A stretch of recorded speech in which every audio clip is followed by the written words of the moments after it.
Smoked tri-tip cheesesteak sandwiches. This was so good. Let's get into it. We're using all of the ingredients straight out of our August Grill Master subscription box.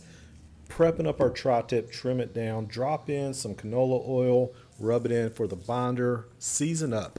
Use your coarse seasoning first, then your finer seasoning second. It sticks better. Onto the smoker to 110.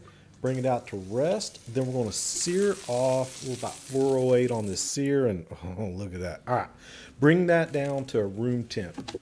Wrap it up into the fridge. Trust me on this. Makes it way easier to slice up thinly.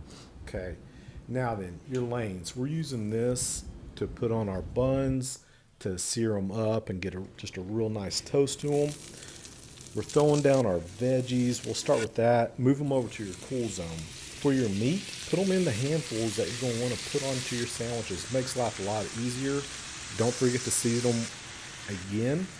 Put on your veggies, the provolone cheese, melt it down, fold it into itself, top it, and then one more last surprise, that bacon whiskey sauce to drizzle over it. Y'all, this was absolutely incredible.